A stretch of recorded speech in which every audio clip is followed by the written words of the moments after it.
Welcome to another session of Money Matters with Mark Slater with CIBC Wood Gundy. Mark is a portfolio manager with CIBC Wood Gundy. Mark, welcome to the show. Thanks, Don. Today you're going to talk to us about something that's very close to all Canadians' hearts and their wallets, tax saving strategies. So why don't you talk to us a little bit about how we can all save money on our taxes? Sounds good. We've got 5 strategies that we're going to go through today, and we'll start with probably the most well-known one. The first one, which is RSP Contribution. So again, anyone who works is entitled to contribute to an RSP. And the big benefit of contributing to the RSP is that you get essentially a tax deferral on the income you've earned and essentially a tax-free rollover of that income into a sheltered environment. You get a tax slip when you do the contributions, and you can deduct that against your income. I think the one big benefit that people don't realize how much of a benefit is the fact that for that entire period that you have that money in the RSP, all the growth occurs tax-free. So it doesn't sound like a lot over 1 or 2 years, but over a lifetime or a working career of contributing and having that money grow tax-free, it can equate to thousands, if not hundreds of thousands of dollars. Okay, and when's the best time for people to start an RSP, and how often should they contribute to it? I think you should do it yearly. In terms of age, what I suggest is once you get into a higher tax bracket, probably let's say 30% when you're paying an average of 30% on the income you earn, or you get up to that bracket where each marginal tax dollar you earn, you're paying about 30% tax, that's when it's probably time to look at an RSP. Okay. So once you get out of school, out of university, you've entered the workforce, starting to make regular income, start thinking about an RSP as soon as you can. Correct. So number 1, tax saving strategy, RRSP, Registered Retirement Savings Plan. What's number 2? Number 2, it's simply asset allocation. So I think it's good to do at least yearly, and a lot of the stuff we're talking about today is really tax planning for 2012. For those of you that are probably completing your tax return for 2011, these are things that you really should be thinking about and reviewing for this year to save some taxes. So asset allocation. In Canada, the tax rates on different sorts of investment income are taxed at different tax rates. So as an example, interest income, if you're in the top marginal tax bracket here in Canada, so if you earn interest on bonds or GICs, you're paying about 46 cents of every dollar you earn to the government. So when you're looking at all your different investments, your RSPs, your tax-free savings accounts, and your investment accounts, a typical rule of thumb is keep those high taxed investments in a sheltered environment. That's your RSP or your tax-free savings account. And then focus the other investments that are triggering things like capital gains or dividends outside. And so again, as a comparison, interest income is taxed at 46% if you're in the top marginal tax rate. If you earn capital gains income, it's taxed at 23%, so half the tax rate. And dividends is about 29%. Okay. So review your investments. Yeah. Review the investments, allocate them accordingly, and keep them in registered retirement savings plans or similar vehicles so they don't pay as much tax. The high taxed ones, yes. Got it. Yep. Okay. Number 3. Consider doing some tax loss selling. And you can do this all year round. A lot of people wait till the end of the year. But essentially what this strategy is again, reviewing your non-registered investments. So if you have an investment account, you have mutual funds, or you have shares or ETFs where you've lost money. Now you may have lost money simply because the share price has gone down, or you may have lost money because you've bought foreign mutual funds that invest outside of Canada, and because of our currency exchange rate, you've lost money. Right. And the benefit here is by selling those investments, you trigger a capital loss. And that capital loss, what you can do is carry that capital loss back up to 3 years. So in the previous 3 years, if you've had some capital gains that you've realized on investments, you can actually claim the taxes that you've earned on that back by carrying back these capital losses. If you don't have any, capital losses can be carried forward indefinitely into the future. So in the future, if you do have capital gains, you may not have to pay any tax on that. Okay. The one thing you have to remember, though, is there's the superficial tax loss selling rule. So what that means is if you sell an investment, you have to stay out of that investment for at least 30 days. And that means you can't buy it back in any of your accounts. You can't buy it back in your corporate account. You can't buy it back in your spouse's account. You've got to stay out of it. So to avoid doing that, if you are concerned about being out of the market for that period of time, some of the strategies we suggest would be using similar investments to replace it for the 30 days. So as an example, if you owned a bunch of bank shares and the banks were down in the year, You could sell those bank shares, buy an exchange-traded fund that invests in a basket of banks, hold that for 30 days, and then rebuy back those banks, and now you've triggered that loss. So you get your tax loss, all of a sudden they start going back up, you're thinking, I want to be in the market, but you can't buy that individual stock back, but you can buy it as part of an electronically traded fund or a mutual fund to get the benefit should it move forward again. Correct. So you're not unexposed in that 30 days. Wonderful. So number 3 is tax loss selling. Yes. Number 4. Charitable donations. So most people who make donations to charity will gift cash, or they'll do an online donation off their credit card, they get the tax receipt, and again, like an RSP, it reduces your taxable income, and you save taxes that way. One of the things people don't realize is most charities out there do allow you to donate shares in kind. So again, using an example, you've had Bell shares for the last 50 years.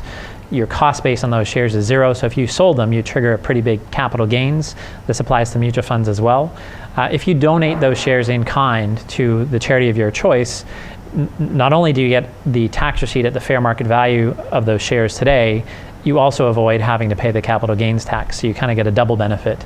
So when you're considering gifting to charities or doing donations, look at your investments in your investment accounts and see if you have any things that have capital gains. And it would be prudent, I would think, that before you do that, you talk with your advisor or your planner to make sure you divest, the ones that make sense more so than just doing it on your own. Correct. With all this, I would suggest you talk to your advisor. With everything we talked about this. So number 4, charitable tax donations. Correct. Last but not least, income splitting.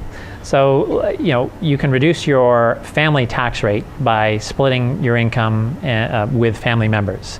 You can do that with your spouse, you can do that with grown children, and you can do that with children under the age of 18. How old do okay, so they have to be under the age of 18? Well, there's different strategies. So we'll go through the first one, which is with your spouse. So there are, I guess, 3 different ways you can income split with spouse. The first 2 really applies to people who are retired. So in 2007, in the budget, they announced that they would now allow spouses to split their pension income. So if you're over 65 and you have pension income, and there are many different sources, it's got to be eligible pension income, but it can include pensions, can include RIF income, it can include annuities, deferred profit sharing. You can split up to 50% of that income with a spouse when you file a joint eligible claim. It's a joint election when you file your taxes.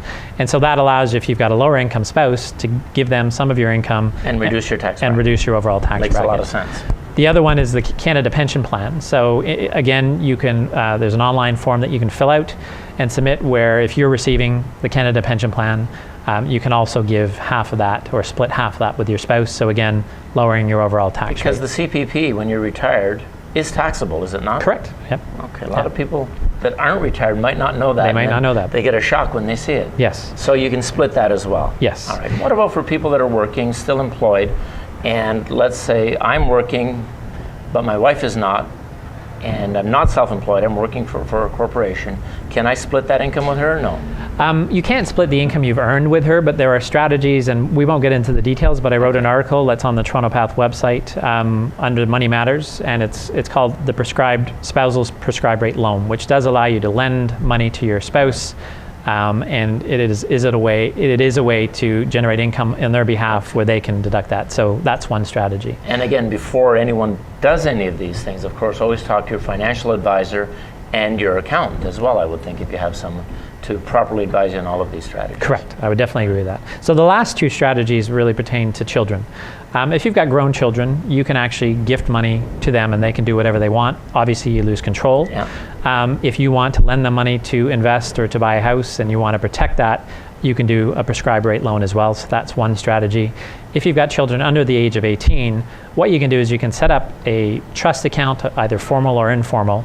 And with the rules of attribution here in Canada, income that's taxable as capital gains is attributable back to the underage child. So if you are gifting money or setting up an account for a child under the age of 18, try and find investments that generate capital gains, and therefore it's taxed in their hands. And most children under the age of 18 don't make a whole heck of a lot of money, so you could get a tax at a lower rate.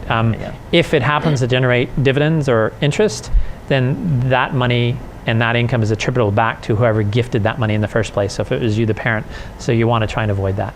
Great. So 5 solid strategies. Yes. For paying less taxes. Yes. Something that's come out in the last couple of years, I think it was 2009, was the TFSA. Can you elaborate a little bit and talk to us about what some of the benefits are in having a TFSA account and why we should start putting money into that? So the tax-free savings account, or TFSA short form, was introduced in 2009. And basically anyone over the age of 18 who's a resident of Canada, who has a SIN number, can open up a tax-free savings account. And as of 2009, you were able to put $5,000 a year in. So if you haven't done that yet, there's a carry forward limit. You have up to $20,000 that you can put in as of 2012. And the big benefit of the tax-free savings account over many other different accounts available is that once the money is in there, all the income and growth you get within that tax-free savings account accumulates tax-free. And so that works like the RSP, but you have the added benefit of you can pull that money out whenever you want, and you pay no tax when you pull that money out. I think the other benefit is the accumulation every year. So if you happen to not contribute to your TFSA one year, that contribution room or that carry forward room continues. So you can catch up. You can always catch up. 1 year, you can put twice the amount the next year. And if you pulled it out, so let's use an example, you've put in your $20,000, it's grown to $30,000, you decide you want to buy a new car. You can pull that $30,000 out this year. Tax-free. Tax-free, buy your car, and then in 2013, you can put that $30,000 back in, plus the 2013 $5,000 room. So you don't have to start at $5,000 again? No. Okay. So it's very flexible, very tax. Great plan. It is a great plan.